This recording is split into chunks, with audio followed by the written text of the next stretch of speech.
About a week ago, I had my first taste of matcha when I was in Chicago. That one day has led me down a rabbit hole of looking up the best matcha in DFW, and I found 3 spots that was highly recommended for the best matcha in Dallas. Today, I'm gonna try all 3 of them. So I got it, let's try it, and rate it 1 through 10. The first spot that we at is 7th Day Coffee, and in my hand is a 16-ounce matcha latte with almond milk. This was $8. If this is indicative of what the rest of the day gonna be like, we about to spend some money. Y'all got some money. People just be drinking matcha every day. It's an $8 drink. Okay. So before we get deep into it, I'm very new to matcha, but from the research I've done, you go off the color, the taste, and the smell. First, we're gonna stir it up. Apparently, I'm looking for a super deep green color, not like a green brown, which means they more than likely use ceremonial matcha, which is the good matcha. That's what we're looking like.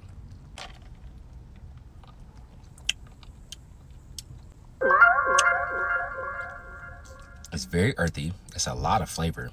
I was not expecting that, I ain't gonna lie. I thought it was gonna be very grassy. It's not at all. This is very rich. It's a little savory almost, and it's very creamy. It almost has the same notes of like an espresso on the back end, where it's not necessarily bitter, but it hit the back of your tongue, if that makes sense. I like this a lot. We off to a very good start. In my opinion, this is an 8 out of 10. If that ain't up here and we get higher than that during this series, I might start drinking matcha. Hold on, you might have got me. Not yet. On to the second spot. Next stop takes us up the street to a place called Jumbie. And in my hand is a Madagascar vanilla iced latte with oat milk. This was $6.75. Already the color is a little different. The cup is also way different, and they give you this lid that stay on so you can shake it.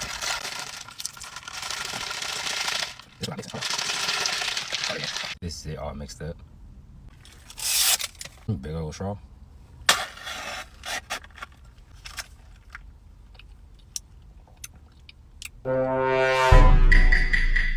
This one's drastically different. The main thing I taste in here is the sweetener and the vanilla. I personally would prefer if the matcha was a little more pronounced, because the vanilla makes this a little too sweet in my opinion. For me, I get this a 7.5 out of 10, which is still pretty good. On to the next. Now, while I'm at it, honorable mention, I got some of the ice cream. As you can see, it used to be up here. Smash. Now this is amazing. The next stop is a place called La La Land. And in my hand is matcha with almond milk. I believe this was like $5.50, if I'm not mistaken. I like their cups. Where I put the straw at? Here. Okay. I'm gonna take this off so you can see the real color. It's very aesthetically pleasing, but it's not as dark as the first one.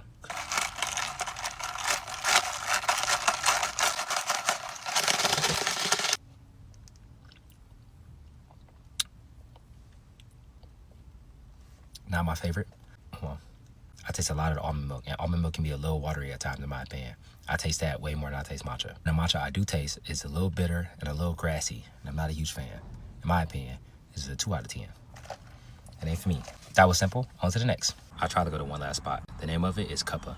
It's inside of what looks like a Bible college. I walked inside, nobody was there. It didn't look like it was closed, it just was empty. But that concludes the first day of matcha hunting. This might become a series.